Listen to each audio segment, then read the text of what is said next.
Efesios 6, versículo 18. Efesios 6, 18. Pero antes vamos a pedirle al Señor que nos bendiga en nuestro estudio. Padre, vivimos en tu presencia, así que ya escuchaste, Señor.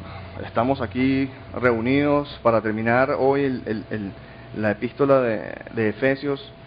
Y Señor, como siempre, confesamos la realidad de que ningún ser humano tiene la capacidad de impartir verdades espirituales, aparte que tu Espíritu, Señor, se mueva, tanto para ungir la boca del que lo predica, Señor, como para ungir el mensaje que llegue a los corazones ungidos y listos para recibir la verdad que tú prometes hacernos libres, Señor. Así que, Padre, somos tuyos, necesitamos que tú seas el que nos ministres aquí hoy. Somos tuyos, Señor. Glorifícate. En el nombre de Jesús te pedimos. Amén. Ok, bueno. Básicamente, mira, la semana pasada dejamos a Pablo hablándonos de guerra espiritual y de la famosa armadura de Dios. ¿Se acuerdan de que debemos tener siempre puesta esta armadura de Dios para sobrevivir en la guerra espiritual en la cual vivimos? Vimos que la armadura de Dios no es algo, sino alguien, ¿no? Que la armadura de Dios es Jesucristo mismo. Y no ha de extrañarnos, porque la palabra de Dios claramente nos explica que la provisión de Dios para los seres humanos es una, y es Jesucristo, su Hijo. ¿Okay? Hoy, Pablo finaliza su última exhortación acerca de la guerra espiritual en que vivimos, hablándonos, ¿sabes qué?, de oración. Hablándonos de oración. Mira, veamos aquí en el versículo 18 de Efesios 6, dice: oren en el Espíritu en todo momento, con peticiones y ruegos. Versículo 18 de Efesios 6, oren en el Espíritu en todo momento, con peticiones y ruegos. Mira, oración en el Espíritu, la oración cristiana, es más que recitarle una carta a un Dios distante. La oración cristiana, la oración que es dirigida por el Espíritu Santo, es más que recitarle una carta a un Dios distante. La realidad es que cada vez que una persona piensa en Dios y medita en Él, esa persona está orando. Cada vez que una persona piensa en Dios y medita en Él, esa persona está orando. Y cuando Pablo nos instruye aquí, oren en el Espíritu en todo momento, con peticiones y ruegos, lo que nos está diciendo es que constantemente mantengamos a Dios en nuestras mentes.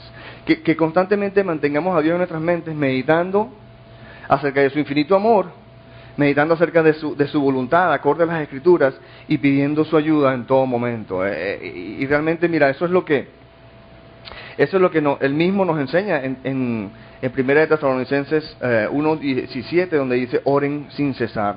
Perdón, 1 Tesalonicenses 5:17. Oren sin cesar. Lo que Pablo nos está diciendo aquí, mira, constantemente, oren en el Espíritu en todo momento, ¿no? Constantemente mantengan a Dios en sus mentes, meditando en su amor, meditando primero que nada en su amor, en la aceptación que tenemos en Él, en la realidad de que no tenemos que ser perfectos para estar con Él, porque Cristo vino a ser perfecto por nosotros, y deleitarnos en su amor y en su aceptación, deleitarnos en su santidad, que es una forma de decir en su bacanidad. Yo no sé si eso es una palabra ni siquiera, pero quiero que entiendan que cuando decimos que el Señor es santo, es que decimos que el Señor es bacán, el Señor es en lo increíble que Dios es, y bajo eso, de que mantengamos una actitud de meditación en cuanto a cuál es su voluntad, acorde a las Escrituras, en todo momento, pidiendo ayuda, y como él dice, vivir en su presencia. Mira, esto es lo que los viejos sabios cristianos han llamado practicar la presencia de Dios. Okay. Los sabios cristianos lo han llamado practicar la presencia de Dios, y es algo donde nosotros nos acostumbramos a mantener siempre el pensamiento, la idea de Dios siempre en nuestras mentes, para poder vivir en su presencia. Y como ya tenemos la reconciliación en Jesucristo, entonces ya su presencia no es incómoda. Si estamos caminando en la luz, su presencia no es incómoda, porque más bien se convierte en su presencia, en el lugar de nuestra fuente de amor, nuestra fuente de aceptación, de nuestra fuente de poder, donde a través de ese amor que podemos conseguir única y exclusivamente por lo que Jesucristo hizo por nosotros, entonces podemos convivir con Dios siempre en nuestra mente, y Él nos va dirigiendo para meditar en cuál es su voluntad en todo momento, en una relación personal en la cual vivimos. No es una cosa que hacemos cuando rezamos, no es una cosa que hacemos cuando estamos orando en la mañana, cuando oramos en la noche antes de acostarnos, y después no nos recordamos más del Señor y no tenemos un pensamiento acerca de Dios. No, es la idea de que ya estamos perdonados. Lo que hacía a Dios incómodo era lo propio, ¿se acuerda? Esa diferencia entre la persona que tú eres y la persona que tú sabes que debes puede ser, y al ser confrontado con esa diferencia causa el oprobio, la vergüenza, la culpa que hemos hablado la semana pasada. Bueno, eso ya se va, porque por fe en Jesucristo sabemos que eso está cancelado, y más bien Dios dice, ven a mí y deleítate en mí y déjame ser yo tu fuente de satisfacción, y verdaderamente así yo me glorifico en tu vida y me glorifico a través de tu vida. Pero el punto es ese. Entonces, cuando Pablo nos dice oren en el Espíritu en todo momento, nos está diciendo mantengan a Dios en sus mentes, meditando acerca de su infinito amor, meditando acerca de su voluntad, acorde a las Escrituras siempre, obviamente. Por eso es que orar siempre tiene que ver con la Escritura, porque cuando meditamos cuál es la voluntad de Dios, el punto es cuál es la voluntad de Dios, no acorde a lo que yo he escuchado en una prédica, lo que escuché aquí, lo que escuché allá, son acorde a lo que Dios enseña en su palabra. Por ende, para poder orar necesitamos conocer entonces la palabra de Dios. Pues por eso es que estamos aquí reunidos, y por eso es que entonces somos tan diligentes, o tratamos de serlo, en conocer su palabra y sus preceptos. Pero fíjate que dice el siguiente versículo, dice, o en el mismo versículo, pero la segunda parte dice, manténganse alerta y perseveren en oración por todos los santos. Y aquí estamos hablando de otro tipo de oración, que es la oración intercesora. ¿Okay? Porque estamos orando, una cosa es vivir en la presencia de Dios, en el hecho de que mantener a Dios siempre en nuestra mente, digamos, en nuestro consciente, no en el subconsciente de atrás y que lo viene de vez en cuando necesitamos algo, sino vivir en la presencia de Dios y andar con Él. Pero cuando andamos con Él, andamos para todo. Pero hay una parte especial que es para interceder, para ser intercesores. Ustedes están familiarizados con el término el trono de la gracia. El trono de la gracia, sí, mira, eso está ahí en Hebreos 4:16, porque a veces los cristianos hablamos del trono de la gracia y hablamos con los demás y asumimos que ellos van a saber lo que estamos hablando, pero el trono de la gracia viene de ahí en Hebreos 4:16, dice que, así que, ¿qué? ¿Por qué así que? Lo que está hablando en Hebreos es que en Cristo tenemos acceso a Dios, porque Él pagó por todo, y ya no tenemos que estar temerosos de venir a Dios, en el sentido de temer al Dios de la Biblia, que es un Dios que odia el pecado. ¿Por qué? Porque su ira, que es infinita contra tu pecado, ya fue aplacada en Cristo. Y basado en esto, entonces, así que acerquémonos confiadamente al trono de la gracia. Acerquémonos confiadamente al trono de la gracia para recibir misericordia y hallar la gracia que nos ayude en el momento que más la necesitamos o que más la necesitemos. El punto del trono de la gracia es una figura bíblica de la presencia de Dios, pero de la presencia de Dios en cuanto a un Dios soberano, en cuanto a los atributos de Dios como soberano del universo, como infinito poder, pero que al final tenemos acceso por su infinito amor a través del sacrificio que lo que llaman la propiciación de su Hijo Jesucristo. Tenemos acceso a ese trono que en la figura bíblica, cuando los reyes estaban en su trono, si tú te acercabas al trono de un rey sin haber sido invitado, era inmediatamente te mandaban a matar. Tú no tenías, era como decir una ofensa gravísima que tú te presentaras al trono de un rey sin que el rey te haya invitado. Es más, y si tú por alguna razón te presentabas y el rey no bajaba el cetro, inmediatamente te cortaban la cabeza. Ese era el tema de Esther. ¿Te acuerdan de Esther? Que como ella, si ni siquiera la esposa del rey se podía presentar. ¿Y qué pasa si me presento ahí y no baja el cetro? Me muero. Bueno, que sea lo que sea, ¿no? Y el rey le bajó el cetro y le dijo, ¿qué quieres, esposa? Bueno, el punto es este, que en Cristo tenemos acceso a este Rey de Gloria, que la palabra dice que es un fuego consumidor y que hay de aquel que cae en las manos del Dios vivo, en un Dios de poder. ¿Okay? Esa es la figura, un Dios de poder, y que dice aquí, vengamos confiadamente, porque en Cristo tenemos acceso a este Dios de poder, y su ira no nos va a degollar. Vengamos confiadamente al trono de la gracia. Quiero ir alimentando esa figura del trono de la gracia, como la figura de acercarnos al Dios poderoso, el Dios creador y todopoderoso, creador de todo el universo. Bueno, la oración intercesora es cuando mencionamos delante de Dios, delante de ese trono de gracia, a los hombres y las necesidades de los demás, los nombres y las necesidades de los demás. Repito, la oración intercesora es cuando mencionamos delante de Dios, ante el trono de la gracia, los nombres y necesidades de los demás. Una obra sacerdotal en la cual la palabra de Dios enseña en 2 de Pedro que todos somos una orden sacerdotal universal, donde cada creyente es un sacerdote. ¿Qué hace el sacerdote? Se encarga de darles la palabra de Dios a los que no tienen acceso a Dios, y de recibir las peticiones de esas personas, los que no tienen acceso a Dios, como intermediario de Dios. Una vez que tú tienes en Cristo, Cristo que es el único verdadero sacerdote, cada quien tiene acceso directo a Dios sin necesidad de otro sacerdote. Pero cuando hay no creyentes, entonces nosotros somos, como que dicen, los intermediarios. Nosotros somos los que les llevamos la palabra de Dios, y nosotros somos los que agarramos sus necesidades y las presentamos ante Dios en una obra sacerdotal, repito, en la cual todos nosotros, dice la palabra, que todos nosotros somos un real sacerdocio, dice Pedro. Pero bueno, la oración intercesora es cuando nosotros mencionamos delante de Dios, delante del trono de la gracia, los nombres y las necesidades de los demás.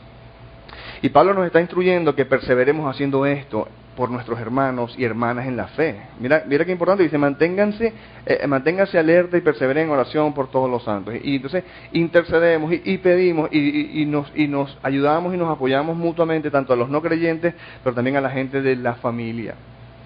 ¿Okay? Donde todos necesitamos oración, todos necesitamos apoyarnos unos a otros, y por eso es que le está dando la exhortación de aunarnos y de utilizar la cadena de oración, precisamente para hacerle obediencia a estos comandos que el Señor nos da, que son comandos que no son para fastidiarnos, son comandos para protegernos, y así aprender a vivir en comunidad cristiana y apoyarnos mutuamente. Y hay algo importante de pedir oración, porque para pedir oración tienes que aceptar que necesitas oración. La mayoría de nosotros venimos aquí a la iglesia y queremos... ¿cómo estás? Mi mamá decía, mi mamá me enseñó a responder esa palabra, esa pregunta en forma sincera. La mayoría de nosotros decimos, ¿cómo estás? Bien. No estamos bien, la mayoría de las veces estamos preocupados por algo, esto, lo otro. Mi mamá dice, ¿cómo estás? Vamos a decir que bien para no entrar en detalles. Me parece, vamos a decir que bien para no entrar en detalles. Bueno, es una respuesta un poquito más sincera, pero el punto es, claro, y entendemos, a veces esa pregunta ¿cómo estás? Tampoco es una pregunta que realmente quiero saber, la persona quiere saber cómo estás, es algo polite, ¿cómo se dice? Simplemente de educación y todo esto, pero el punto es que cuando pedimos oración, mira, la única imagen que tú y yo tenemos que resguardar es la imagen de un pecador salvado por gracia. Okay, aquí no hay nadie perfecto. La razón por la cual tú y yo somos cristianos es porque hemos aceptado la realidad de que necesitamos ayuda. Y eso es lo que todo ser humano necesita en última instancia, aceptar que necesita a Dios y buscar su ayuda. Pero cuando estamos creyendo o queremos pretender que no necesitamos ayuda, la palabra dice que Dios se opone al orgulloso, pero le da gracia al humilde. El que se humilla para pedir ayuda es el que la recibe. Entonces, por ende, pedir oración y apoyarnos en esta dinámica de oración unos con otros, estamos exhortando a que utilicen entonces la cadena de oración tanto para pedir como para participar en recibir las peticiones y apoyar a nuestros hermanos en oración. ¿Ok? Bueno, después el versículo 19 dice, oren también por mí. Imagínate, Pablo está diciendo aquí, oren también por mí. ¿Para qué? Para que cuando hable, Dios me dé las palabras para dar a conocer con valor el misterio del Evangelio, por el cual soy embajador en cadenas. Porque Pablo estaba preso, ¿no? Dice, oren para que lo proclame valerosamente como debo hacerlo. Entonces aquí mira, oren Pablo, el apóstol Pablo, ¿ok? Vamos a estar hablando que es Jesucristo y perfecto y Pablo, ¿ok? Y Pablo está pidiendo oración. Mira, Pablo le pedía oración a sus ovejas para que Dios le diera las palabras adecuadas para predicar el Evangelio de Jesucristo. Si Pablo pedía oración para hacer lo que yo estoy haciendo, imagínate tú cuánta oración necesito entonces yo. ¿Ok? O cualquiera que se pare a hacer lo que estoy haciendo yo aquí, desde este púlpito y desde cualquier púlpito. Mira, si Pablo pedía oración, si Pablo pedía oración porque la necesitaba, ¿cuánto crees tú que la necesito yo, el pastor de esta iglesia, o cualquier persona que se pare en este púlpito a predicar los misterios del Evangelio de Jesucristo? Mira, el ministerio de intercesión antes de los servicios es uno de los ministerios más importantes de la iglesia, si no el más importante. Yo cuando llego aquí y veo a gente que están orando por el servicio, me siento protegido. Y me siento que, ¿sabes qué?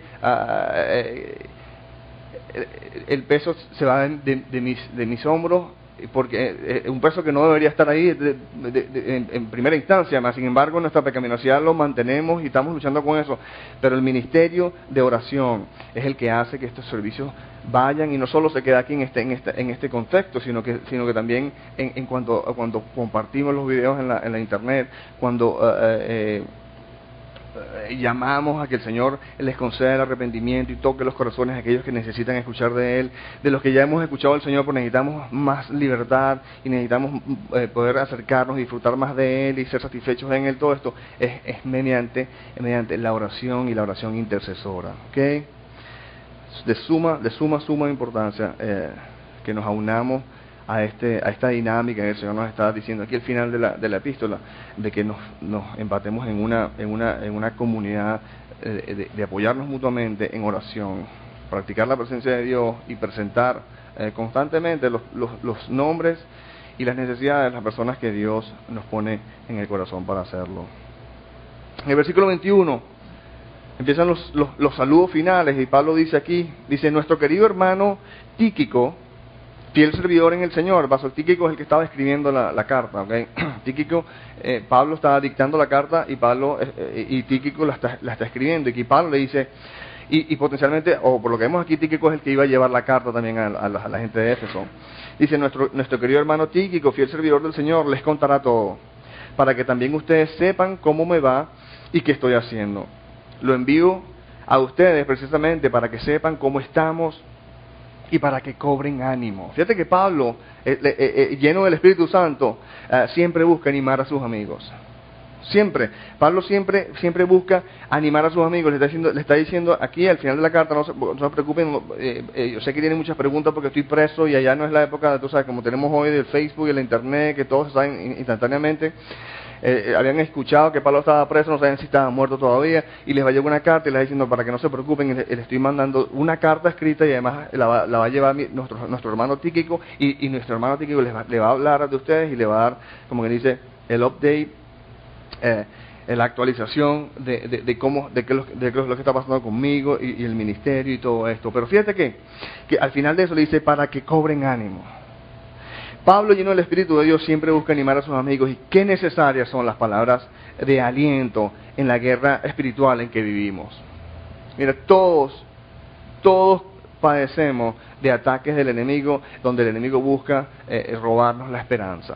Ese es el blanco del enemigo, robarnos nuestra esperanza, que estemos desesperanzados. Porque cuando perdemos nuestra esperanza nos vamos a un hueco negro que en el peor de los casos terminamos quitándonos la vida. Okay, pero eso es lo que el enemigo busca, robarnos la esperanza, pero tenemos nuestra esperanza en Cristo, pero necesitamos la ayuda y apoyarnos mutuamente, porque todos tenemos momentos bajos en los cuales necesitamos ¿cómo necesitamos que un hermano, y cómo hemos sido bendecidos cuando hemos estado en estos lugares y llega un hermano con una palabra de aliento? A veces es una palabra de aliento fuerte, a veces una palabra de aliento un poquito más conmovedora y compasiva, pero siempre una palabra de que viene de Dios con su luz, y nos anima y nos ayuda a centrarnos de nuevo en la verdad y salir de esos huecos. Pero mira, nunca subestimemos la importancia, la necesidad y el poder del darnos ánimos unos a otros cada vez que podamos. Tomemos la decisión de ser gente de ánimo. Por naturaleza tendemos a esto. Vemos a alguien y dice, oye, no sabes lo que me pasó, y entonces lo primero que queremos para tener coinonía con nuestros amigos es vamos a compartir nuestra miseria. No sabes lo que me pasó, y le contamos todo lo horrible que fue mi día. ¿Sabes qué? No nos hagamos daño así. Eso no es lo que necesitamos. Más bien vamos a darnos ánimo unos a otros. Esta guerra es suficientemente dura sin el ánimo de nuestros amigos. Imagínate para entonces conseguirnos mutuamente para hundirnos más. ¿Por qué? Porque pensamos pecaminosamente de que conmiserarnos en nuestras miserias nos va a unir y a levantarnos. No, el punto es, ¿sabes qué? Vamos a dar gracias. Pablo siempre dice, vamos a dar gracias, vamos a ofrecernos unos a otros una palabra de aliento, ¿ok? Versículo 23 dice que Dios el Padre y el Señor Jesucristo le concedan paz, amor y fe a los hermanos. La gracia sea con todos los que aman a nuestro Señor Jesucristo con amor imperecedero. Y aquí está, mira, aquí Pablo está cerrando la epístola. Pero si lo vemos detenidamente, nos damos cuenta que Pablo está cerrando su epístola no con una simple despedida santificada, una despedida cristiana. Uno puede decir un chavo, pero en forma pontífica lo dice de una manera santificada. No, aquí no Pablo aquí no está cerrando la epístola con una simple despedida santificada. No, mira, Pablo en estas líneas nos lleva de regreso a lo que nos dijo y consideramos al comienzo de la epístola.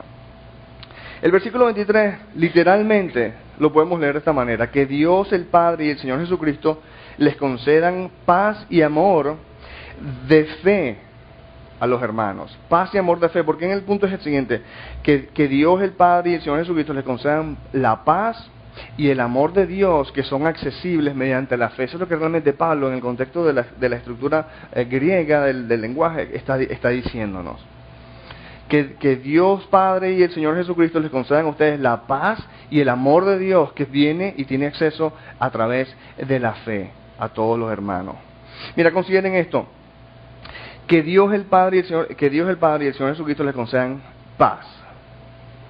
Mira, paz viene del griego Irene, o del hebreo Shalom, y hemos hablado que la paz que se está hablando aquí, la paz de Dios, es un bienestar integral del alma humana al estar en armonía con su Creador. Y mira lo que dice la palabra acerca de este versículo, de la paz. ¿Dónde viene la paz? Romanos 5:1 dice: en consecuencia, ya que hemos sido justificados mediante la fe, tenemos paz con Dios por medio de nuestro Señor Jesucristo. Entonces, ¿de dónde viene la paz? La paz viene por fe. Cuando por fe somos justificados y creyendo lo que Jesucristo hizo por nosotros, y lo que quiero que veas es que la paz viene por fe. Entonces, que Dios el Padre y el Señor Jesucristo les concedan la paz de Dios que viene por fe. Y no solo la paz de Dios, la paz, el bienestar integral del alma humana, de estar en armonía con su Creador, que empieza con la paz con Dios y se expresa después en la paz de Dios, sino también que les conceda paz y amor. Paz y amor. ¿Qué es amor? Amor es el cálido, ese amor ágape, es ese amor que lo podemos decir como que el cálido abrazo de acogida en aceptación incondicional basada en compasión.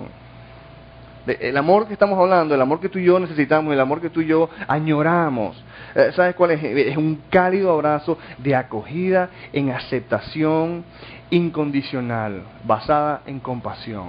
Ese amor ágape, que es un fruto del Espíritu, nace por fe. Mira, Romanos 5:5 lo dice, que esta es la esperanza que no nos defrauda, dice: porque Dios ha derramado su amor en nuestro corazón por el Espíritu Santo que nos ha dado. Entonces, la paz de Dios, el amor de Dios vienen por fe a través de nuestra relación con Dios, y es la obra de Dios. Pero fíjate lo que dice acá, en el versículo de hoy. Dice que Dios el Padre y el Señor Jesucristo les concedan. De aquí sí creo que nos estacionemos un momentito para que meditemos en este aspecto. Que Dios el Padre y el Señor Jesucristo les concedan. Mira, Pablo nos está diciendo en el cierre de esta epístola que lo que tú y yo tendemos a desvivirnos, a malgastar nuestra vida tratando de obtener, de alcanzar, es algo que Dios concede gratuitamente a los que lo buscan. ¿Okay? Porque lo que tú y yo buscamos en la vida es, en última instancia, paz y amor, ¿no? Y apartados de Dios, apartados del plan de Dios, nosotros entonces nos vamos a la búsqueda de esa paz y de ese amor por nuestras propias cuentas. Y como escribí aquí, mira, nos desvivimos, malgastamos nuestra vida tratando de obtener y de alcanzar algo que Dios concede gratuitamente a los que lo buscan. Fíjate, que Dios el Padre y el Señor Jesucristo les concedan. Eso no es que eso es diferente a que se lo ganen. Gánensela, el amor y la paz de Dios, o traten de alcanzarla. No, Pablo ahora que Dios les conceda, porque es algo que Dios da gratuitamente. Y mira, nosotros nos desvivimos por alcanzar bienestar para nuestras vidas. Nos desvivimos por eso y malgastamos nuestra vida tratando de hacernos felices a nosotros mismos. Yo repito que la vida cristiana empieza en el momento que tú te das cuenta que tú no tienes la capacidad de hacerte feliz a ti mismo y crees que Dios es el que te puede hacer feliz a ti y buscas la felicidad que Dios te puede dar. Pero nosotros nos desvivimos por alcanzar bienestar para nuestras vidas. Nos desvivimos por lograr conseguir el amor de los demás, la aceptación de los demás, ¿sí o no? nos desvivimos en forma clara y en forma no tan clara, porque a veces necesitamos meditar acerca de lo que estamos haciendo para darnos cuenta que lo que estamos buscando es la aprobación de los demás. Añoramos muy dentro de nuestras almas esa aceptación, ese, como dije, ese cálido abrazo de acogida en aceptación, y sería bacán si fuese incondicional, y si la gente pudiera tener compasión por la situación en la cual yo paso, sería aún más de bendición. Pero el punto es que eso viene por fe, y tú y yo nos malgastamos la vida y nos desgastamos tratando de alcanzar algo que Dios concede gratuitamente. Mira, literalmente nosotros nos desgastamos tratando de obtener y alcanzar estas cosas. Añoramos conseguir un lugar, ¿no? ¿Es cierto o falso? Añoramos conseguir un lugar, un grupo de personas donde somos bienvenidos y apreciados, ¿sí o no? Y nos desvivimos por conseguir estas cuestiones. Y te digo, lo increíble, lo loco del asunto es que estas cosas Dios las concede gratuitamente. ¿A quiénes? A los que utilizan la fe que Él ya les ha dado para confiar en Él, a los que buscan el Dios de la Biblia. Es de suma importancia que lo veamos, porque el mismo Efesios 2:8 dice que la fe, que es lo que produce en nosotros que podamos conocer esta paz, que podamos conocer este amor. Efesios 2:8 dice que por gracia ustedes han sido salvados mediante la fe, y esa fe dice, y esto no procede de ustedes, sino que es el regalo de Dios. ¿Estás viendo? La fe, que es lo que nos da acceso a la paz y al amor que tú y yo nos desvivimos y nos malgastamos nuestra vida buscando. Y te digo una cosa, al desvivirnos y al malgastar nuestra vida buscando amor y paz para nosotros, ¿sabes qué pasa? No te queda tiempo para amar a tu prójimo. Cuando tu vida está consumida en hacerte feliz a ti mismo, entonces ¿qué tiempo te va a quedar para ser una persona que extiende amor a los demás? Olvídate, yo estoy demasiado consumido aquí tratando de hacer que mi vida funcione. ¿Por qué? Porque quiero hacerme feliz a mí mismo. No, olvídate, no tengo tiempo para más nadie. Y no es para culparte, porque realmente yo he estado ahí, estoy ahí muchas veces, y me doy cuenta, ¿sabes qué? Lo que estoy es consumiéndome, tratando de hacerme feliz a mí mismo. ¿Dónde está la felicidad que Dios está supuesto a darme? Y tengo que como que recuadrarme y decir, ¿sabes qué? No, estoy buscando algo que Dios me da gratuitamente. ¿Dónde está? Y es que yo sea intencional en mi búsqueda de que se haga una realidad lo que Dios promete en su palabra, porque lo que hacemos nosotros aquí no es para que se quede en nuestras cabezas los domingos y pensar que nada más que cuando leemos nuestra Biblia.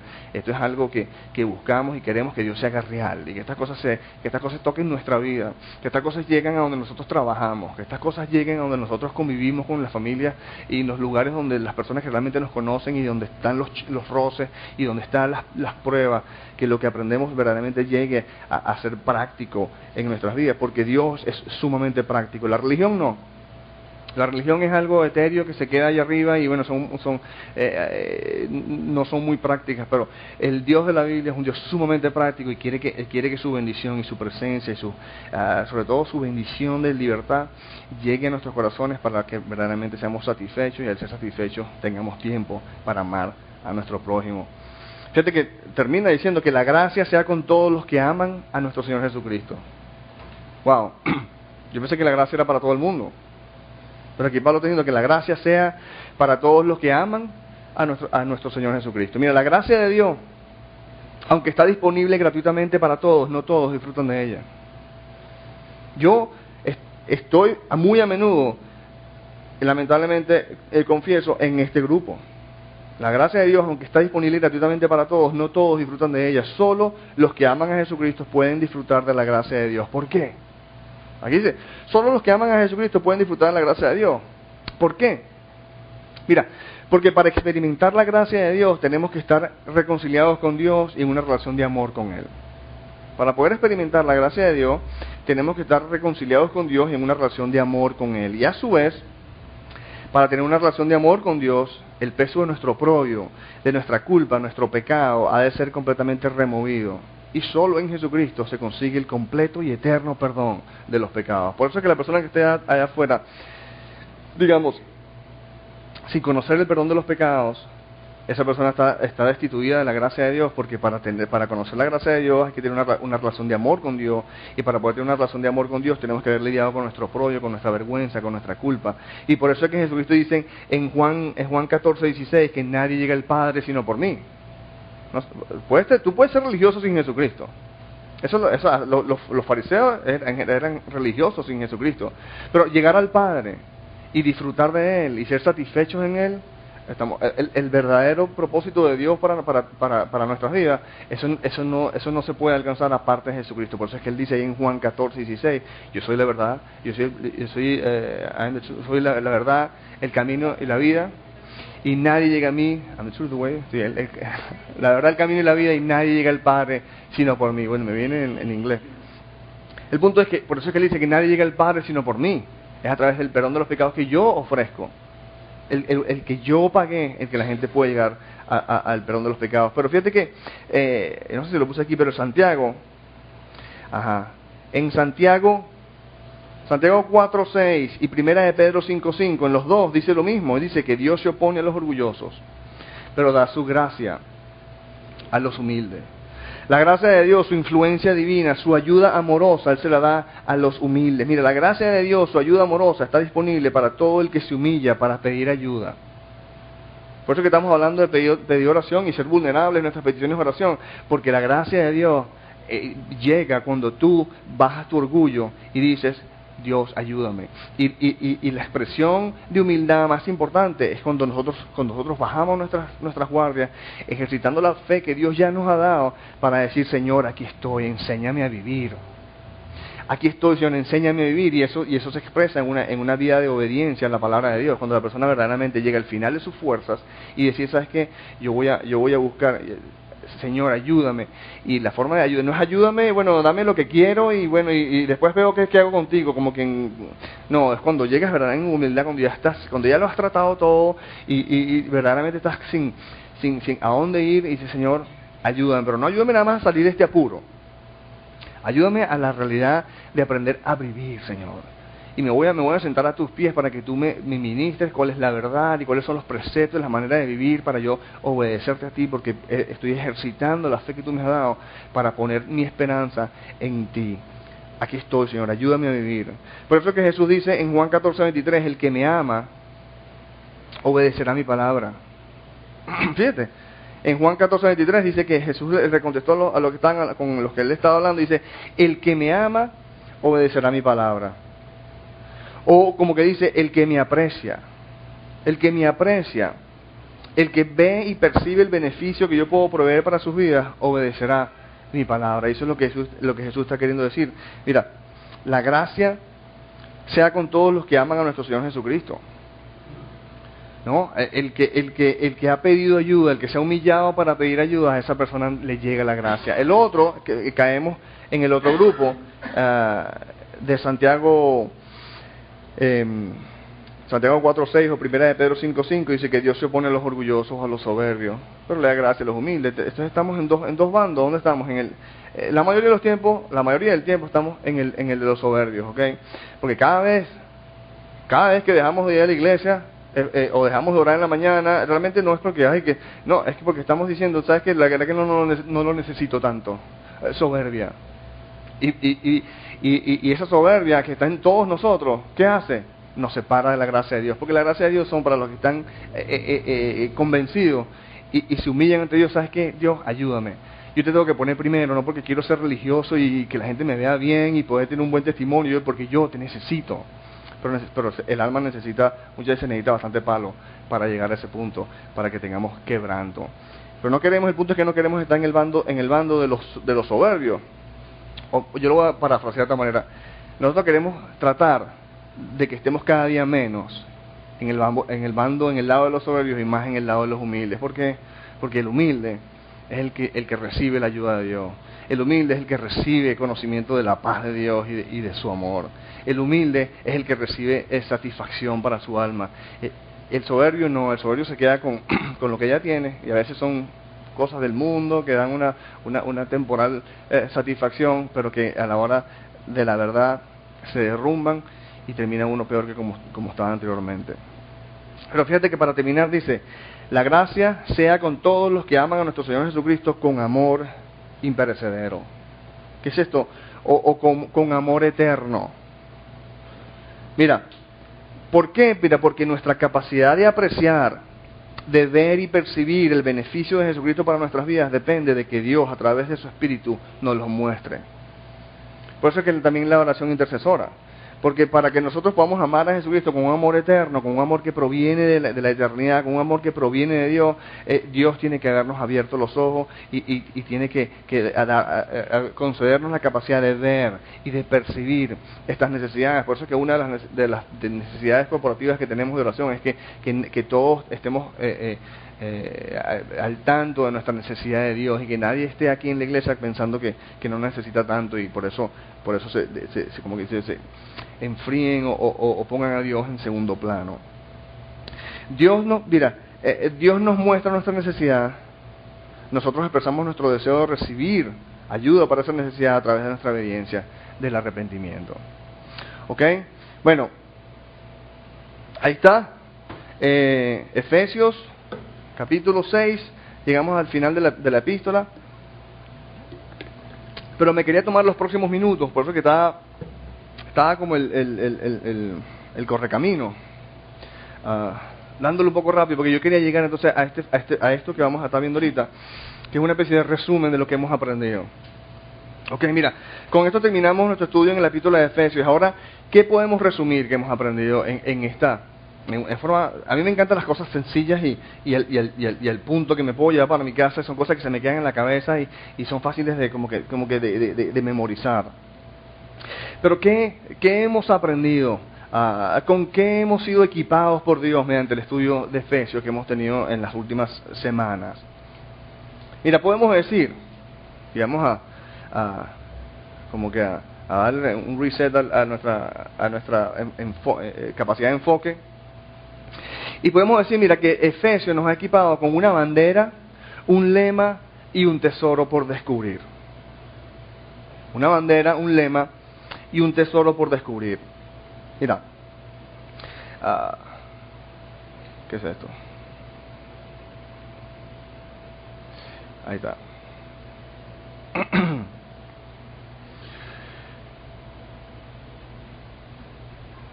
Ok, mira, ¿cómo así? Les acabo de decir que yo vi como en forma de resumen que lo que hemos aprendido desde que llegamos del furlough y hemos estado estudiando Efesios es que Dios nos ha equipado con una bandera, un lema y un tesoro por descubrir. ¿Y cómo así? Bueno, consideren esto.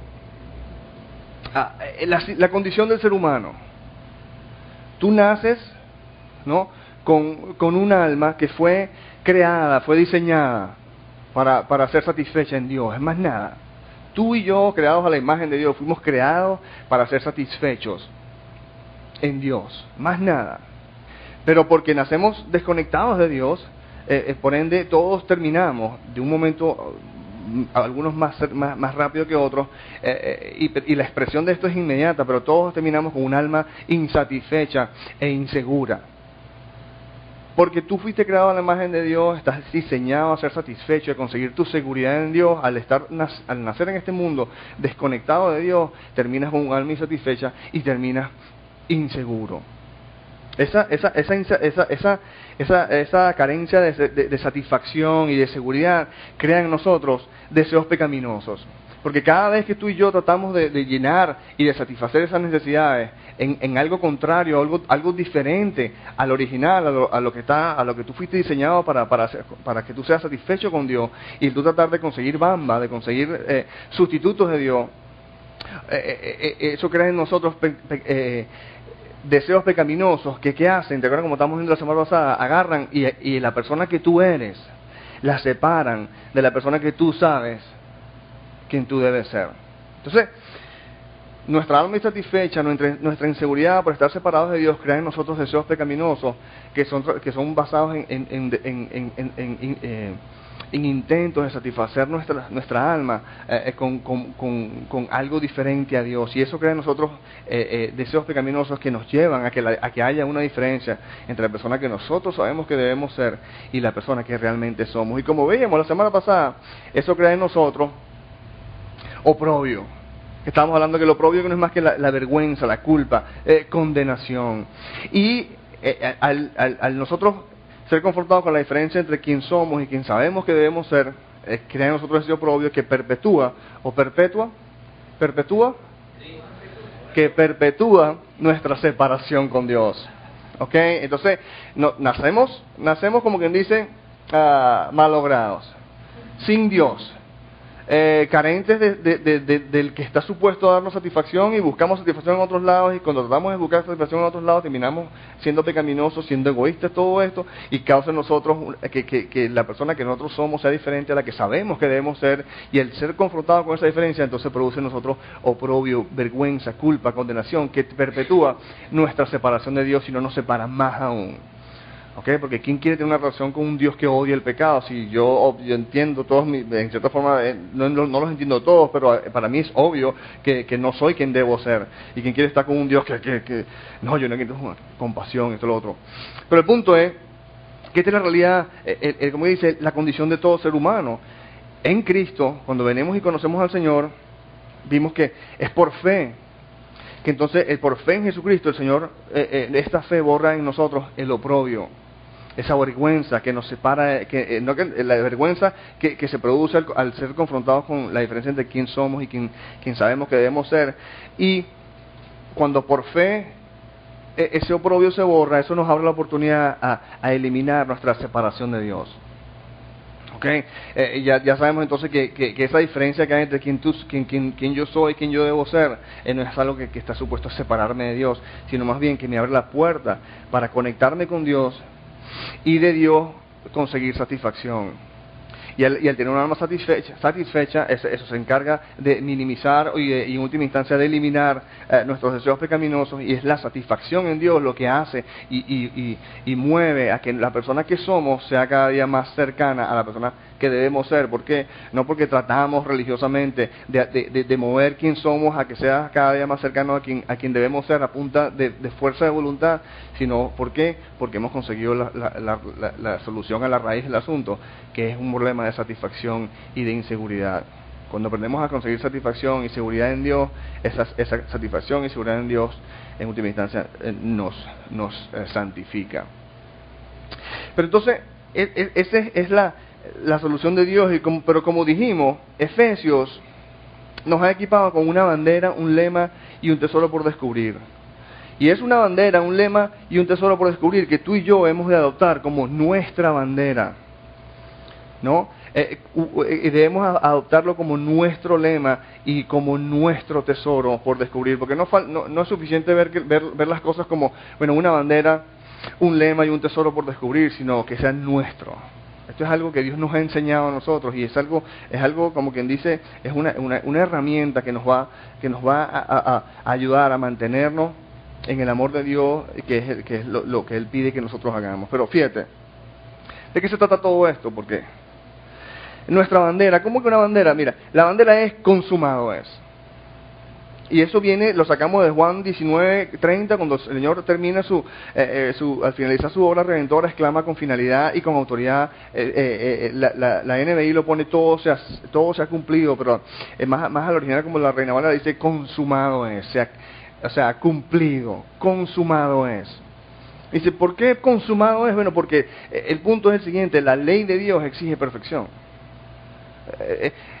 Tú quieres verdaderamente conocer la gracia de Dios, tú verdaderamente quieres conocer la satisfacción y la seguridad que Dios ofrece, bueno, tú necesitas ser perfecto. Jesucristo lo dijo ahí en Mateo 5:48, ¿se acuerdan? Y si por tanto sean perfectos, así como su Padre Celestial es perfecto. Las exigencias de Dios son altísimas, y Dios no exige tu esfuerzo, ni mi esfuerzo, ni que tú y yo hagamos lo mejor que podamos. Dios exige perfección. Ahí está. Hay dos maneras de acercarse a Dios: con tus obras o con las obras de Jesucristo. ¿Quieres hacerlo con tus obras? Bueno, agarra esta lista, sé perfecto, anda. Obviamente ahí todos tiramos la toalla y decimos, no podemos ser perfectos, pero gracias, porque la realidad es que la ley de Dios exige perfección. Jesucristo vino a darle cumplimiento a la ley en nuestro lugar. Por eso es que ahí un poquito antes, en Mateo 5:17, el Señor dice, mira, no piensen que he venido a anular la ley y los profetas. No crean que yo vine aquí a decirles que Dios ya no les importa la ley y que ya podemos hacer lo que nos dé la gana. No, y yo no piensen que he venido a anular la ley y los profetas. No he venido a anularlos, sino a darles cumplimiento. El punto es que Jesucristo vino a ser perfecto para que nosotros no tengamos que ser perfectos. ¿Ok? Y eso es lo hemos visto como que hartamente en Efesios. Y el descanso que recibe la alma humana cuando se enfoca en la bandera que dice, consumado es. ¿Qué representa eso? Consumado es que no está en el peso de este proceso no yace sobre mis hombros, sino que yace sobre los hombros de Jesucristo. Y Jesucristo vino a ser perfecto para que yo no tenga que ser perfecto. Y por ende puedo decir aleluya, porque me doy cuenta que ese peso yo jamás lo hubiese podido soportar o llevar en mi vida. Mira, Jesucristo vino a ser perfecto por nosotros para que nosotros podamos experimentar su reposo. En Mateo 11:28, que es lo que dice el Señor: vengan a mí todos ustedes que están cansados y agobiados y yo les daré descanso. Vengan a mí. Dios exige perfección. Yo vine aquí a darle cumplimiento a esa perfección para que ustedes puedan vivir de mi perfección y ustedes no tengan que ser perfectos para acercarse a Dios. Por eso es que en Mateo 11:28 dice: vengan a mí y yo les daré descanso. Jesucristo vino a ser perfecto por nosotros para que nosotros experimentemos su reposo y también que experimentemos su libertad. En Lucas 4:18 Jesús dice que el Padre me ha ungido con su Espíritu, y parafraseo ahí, y dice: y me ha enviado a proclamar libertad a los cautivos y a poner en libertad a los oprimidos. Gálatas 5:1 dice que Cristo nos libertó para que vivamos en libertad. Por tanto, manténgase firme y no se sometan nuevamente a un yugo de esclavitud. El punto es que Jesucristo vino a ser perfecto para que tú y yo no tengamos que ser perfectos y eso podamos experimentar su reposo, podamos experimentar su libertad. Nuestra bandera, ¿cuál es? Todo se ha cumplido por Jesucristo. Así que consumado es. Esa es nuestra bandera, y lo pongo allá arriba porque habla. Eso ocurre cuando creemos por fe que lo oprobio se borra, no porque yo trate y yo pueda cumplir y pueda lograr que quien yo sea cada día más cerca de quien yo debo ser. No, el oprobio se borra cuando yo creo que Jesucristo pagó por todo, toda mi deuda que se produce al haber esa diferencia en nuestras vidas, la diferencia entre quién soy y quién yo debo ser. Por eso es que cuando somos atacados, y veíamos la semana pasada, nuestra armadura de Dios es nuestra fe en Jesucristo, que dice, cuando recibimos esas acusaciones, podamos decir: consumado es. Esta es nuestra bandera. No depende de mí. Jesucristo pagó por todo. Consumado es. ¿Ok? Entonces esa es nuestra bandera. ¿Cuál es nuestro lema? Nuestro lema, como lo podrán adivinar de antemano, es: somos amados. Somos amados, porque entonces ya sabes que ese oprobio que tiende a perpetuar nuestra separación con Dios, al ser borrado, nos dice, por esta razón, entonces vengan al trono de la gracia, asegurados, confiados, vengan al trono de la gracia. Y es como quien dice el lema que dice: somos amados. ¿Te acuerdas que estábamos hablando del amor de Dios, ese cálido abrazo de acogida en aceptación incondicional basada en compasión? Bueno, ese lo hemos recibido.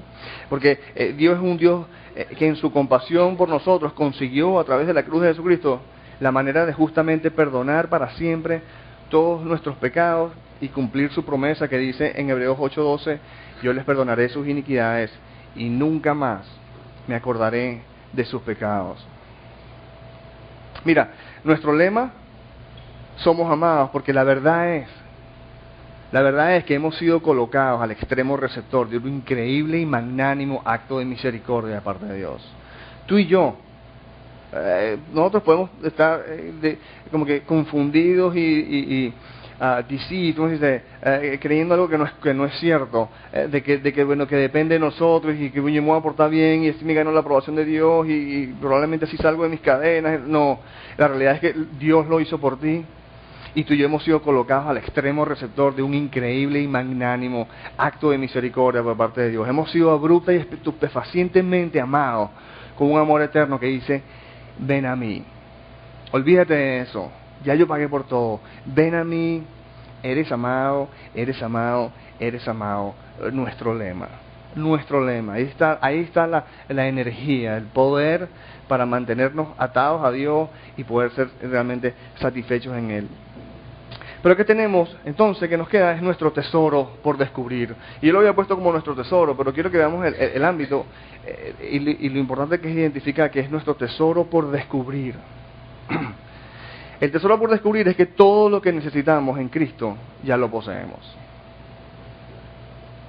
Tenemos nuestra bandera, consumado es. Nuestro lema, somos amados. Y nuestro tesoro por descubrir, lo que pasa a hacer, o que lo que debemos, como quien dice, tomar una decisión de forma intencional, hacer que sea una realidad en nuestra vida, es lo que nos hemos aprendido en Efesios, es que Dios nos ha dado todo, absolutamente todo. En Cristo Dios nos ha dado absolutamente todo lo que necesitamos para ser felices.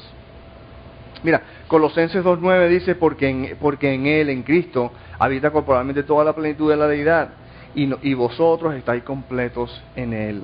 Efesios 1.3 vimos que dice que Dios nos ha bendecido en pasado, en las religiones celestiales, con toda bendición espiritual en Cristo. Dios ya nos ha dado todo.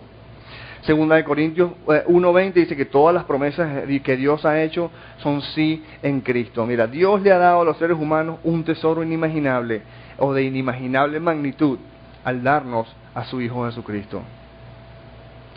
El propósito de nuestras vidas es el de recibir de manos de Dios este tesoro que viene en un solo paquete, llamado Jesucristo, y pasarnos el resto de nuestras vidas y toda la eternidad desempacando este regalo y aprendiendo a disfrutar de él. Esa es la realidad de quién deberíamos ser tú y yo.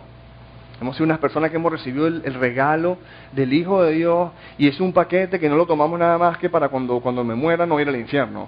No, es un paquete que Dios me ha dado para yo ser feliz, y el propósito de mi existencia es entonces ahora decir, yo no voy a buscar felicidad en todas estas bambas donde yo estaba buscando felicidad anteriormente, sino que me voy a dedicar a agarrar este paquete que Dios me ha dado, que todavía no lo entiendo bien, y lo he recibido, y sí me ha dado perdón de los pecados, pero está supuesto a darme satisfacción en todas las esquinas y en todos los compartimientos de mi alma. ¿Cómo es que esto es una realidad? ¿Cómo es que esto se puede hacer una realidad en mi vida? Y darnos a la tarea de verdaderamente buscar que Dios sea quien Dios dice que es en la palabra.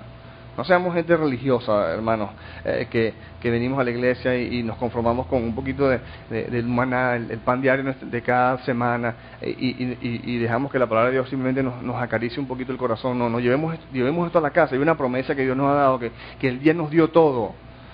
Y se los repito, mira, Colosenses 2.9, Efesios 1.3, 2 de Corintios 1.20. Y los que quieran, aquí tienen mis notas, y los versículos están aquí ya. El punto es que Dios ya nos dio todo lo que necesitamos acorde a su palabra, pero la verdad que tú y yo vivimos todavía desatisfechos en muchas áreas, y el propósito de nuestras vidas es agarrar, ¿sabes qué? Yo voy a dejar de ser tonto y tratar de conseguir satisfacción en mis bambas, y ver que Dios se haga una realidad en mi vida, y verdaderamente me dé la satisfacción que Él promete. ¿Cómo es esto? ¿Dónde está la satisfacción que Dios promete? Y nos demos a la tarea de que se haga una realidad en nuestras vidas. Mira, debe romper el corazón de nuestro Padre, el corazón de nuestro Padre en el cielo, obviamente, al vernos persiguiendo ídolos vanos, buscando satisfacción en ellos como unos mendigos, cuando Él ya nos dio absolutamente todo lo que nuestra alma necesita para ser abundantemente felices en Cristo. Yo me imagino que el corazón de nuestro Padre se debe partir cuando Él nos ve transándonos por bamba, tratando de conseguir satisfacción miserable, una miserable satisfacción y completamente temporal y efímera en las bambitas y las cosas que tenemos en esta vida, cuando Él ya nos dio todo lo que necesitamos en Cristo. No solo para ser más o menos felices, sino como dice la palabra, para ser en Juan 10:10, para darnos vida y vida abundante, felicidad abundante, para ser felices en Cristo. Quería despedirme de ustedes con una exhortación final, y la exhortación es, como ya les dije, hermanos, abracemos hoy y por el resto de nuestras vidas el propósito de intencionalmente buscar conocer de Dios esa plenitud que Él dice habernos dado en Cristo. Si Dios es Dios y todo esto que estamos aquí es verdad, entonces aquí hay una promesa de una satisfacción que tú y yo no estamos disfrutando completamente. Y probablemente no la vamos a disfrutar completamente hasta que estemos en el cielo. Pero ¿sabes qué?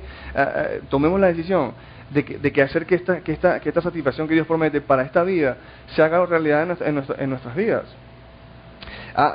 Y ahí yo, como les digo, yo estoy en el mismo equipo. Yo todavía tengo un alma insatisfecha. Cada día mi alma consigue más satisfacción en Dios, pero queremos más, ¿verdad? Y el punto es que a veces, tú sabes, las bambas de este mundo, esta vida es para eso, para conseguir a Dios, para conocerlo y para darlo a conocer. Y esa es la empresa que debería absorber nuestra vida. ¿Cuál es la empresa? Ser religiosos y aparentar somos los que somos perfectos y que somos bonitos y que somos los mejores del mundo para entonces sí atraer a gente de Cristo. Eso es puro fraud de nuestro orgullo. La verdadera gloria para Dios, la gloria se la lleva el que satisface. Si tú estás siendo satisfecho por videojuegos, entonces la gloria se lo van a llevar en tu vida, el jale de tu vida se lo llevan los videojuegos. Si tu satisfacción está, qué sé yo, en verte bonita o ser exitoso o tener bastante dinero, esas son las cosas que se van a llevar la gloria en tu vida. Pero cuando Dios verdaderamente viene y satisface tu alma, entonces sabes que el que se va a llevar la gloria es Dios. Y Él dice que su gloria Él no la comparte con nada. Pero yo creo que muchas veces es cuestión de que tú y yo verdaderamente tomemos la decisión no solo de ser salvos y de haber creído originalmente para el perdón de los pecados, sino que también creamos no solo nuestra bandera y nuestro lema, sino que también busquemos que ese tesoro de que todo lo que tenemos en Cristo ya lo poseemos, se haga una realidad en nuestras vidas. Creamos lo que enseña la Escritura, que todo lo que necesitamos en Cristo ya lo poseemos y busquemos intencionalmente, porque esto no va a suceder por ósmosis, ¿okay? Esto no va a suceder en forma natural.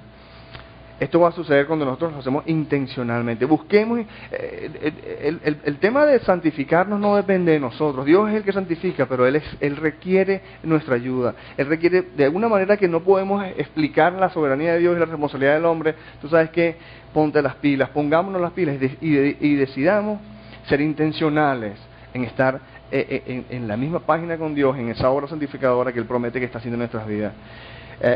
Creamos esto que la Escritura lo enseña y busquemos intencionalmente descubrir cómo es que esto se hace realidad en forma práctica en nuestras vidas para la gloria de Dios. Amén. Padre, te damos gracias, Señor. Padre, verdaderamente.